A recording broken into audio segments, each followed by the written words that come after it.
kita yang dalam keadaan sulit. Nah, berada di dalam tahanan pasti keadaannya sulit. Dan itu bukan hanya saya, tetapi saya mengikuti Paus Fransiskus. Coba kita lihat, kalau kenal dengan Paus Fransiskus, ketika masih sehat, kalau masa-masa Paskah begini, pada hari Kamis nanti, beliau selalu datang ke penjara. Selalu. Saya juga sebagai seorang pastor, uskup di Keuskupan Agung Jakarta, mempunyai tanggung jawab seperti itu. Dan saya biasa mengunjungi itu di daerah wilayah pelayanan saya di Jakarta, Tangerang, dan Bekasi. Jadi ini bukan hal yang sangat luar biasa. Alasan yang kedua, ini nanti saya cerita tentang gereja Katolik ini. Tahun ini gereja Katolik seluruh dunia merayakan yang namanya tahun yubileum. Judulnya adalah pengharapan, peziarah pengharapan. Kita semua adalah peziarah pengharapan, dan tadi Pak Hasto juga berbicara mengenai pengharapan itu. Nah, salah satu tanda dari harapan adalah mengunjungi saudara-saudara yang berada di dalam tahanan. Itu alasan pastoral, alasan tanggung saya sebagai uskup mengapa saya datang ke sini. Alasan pribadi ada. Pak Hasto itu rumahnya di Jalan Kaliurang di Gentan.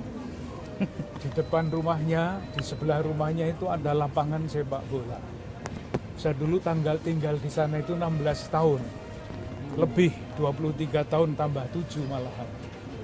Saya sering main sepak bola di lapangan itu. Jadi kurang lebih saya kenal dengan keluarganya, karena sesudah main sepak bola, mampirnya ya ke rumahnya keluarganya Mas Hasto itu. Jadi ini bukan kenal sekarang saja, sudah lama saya kenal beliau. Itu alasan yang kedua, alasan yang pribadi. Tadi di dalam pembicaraan, Mas Hasto merasa bahwa ini adalah masa untuk retret katanya. Jadi kata retret dipakai untuk memurnikan diri.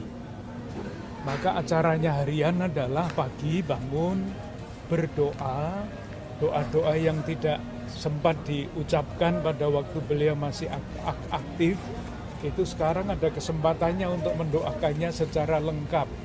Membaca kitab suci, olahraga, menulis, berpikir, refleksi, diskusi, itu dilakukan di dalam tahanan ini bersama dengan teman-teman. Dan Mas Hasto sangat senang karena beliau hadir dapat membuat suasana di dalam rumah ini, rumah tahanan ini hidup. Jadi tidak suram tetapi hidup, gembira, karena saling mendukung di dalam keterbatasan. Kan tidak mudah ya mengartikan sesuatu yang tidak menyenangkan itu. Tetapi itulah yang ditemukan oleh Pak Hasto di dalam rumah tahanan ini, menemukan waktu untuk berdoa, menemukan waktu untuk berdiskusi, dan menulis refleksi yang buah-buah dari peristiwa ini. Pak, Bapak ada pesan khusus? Silakan Pak.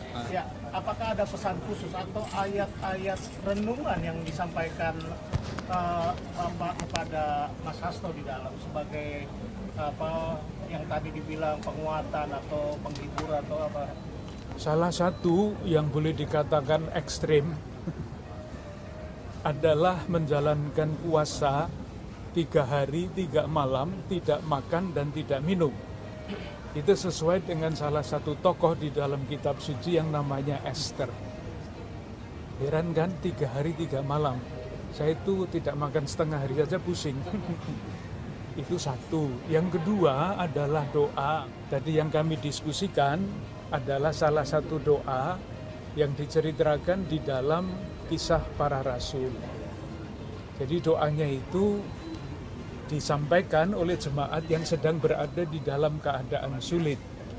Nah, kalau biasa orang berada di dalam keadaan sulit itu kan minta dibebaskan ya dari dosa, dari kesulitan itu. Tapi di dalam doa itu umat yang mengalami kesulitan tidak minta dibebaskan, karena semuanya didoakan dalam urut-urutan bahwa Tuhan itu mempunyai rancangan damai dan sejahtera. Apapun keadaannya, ujungnya ada di sana. Maka ketika doanya ditutup, yang dimohon itu bukan dibebaskan dari kesulitan, tetapi keberanian untuk terus mewartakan firman, dan itu berarti mewartakan kebenaran. Terima kasih. Bapak, Terima kasih. apakah ada disampaikan dari Mas Hasto bagaimana memaknai Prapaskah kali ini? Nah, itu tadi, ternyata hari Minggu kemarin ada misa untuk teman-teman yang beragama Katolik di dalam. Maka tadi saya dititipi oleh Mas Sumaryanto itu daun palma ya. Ternyata di dalam sudah ada. Karena hari Minggu mereka merayakan Ekaristi bersama dengan Romo Sulistiati. Oke, makasih. Terima kasih. Makasih. Terima kasih. Makasih, Pak.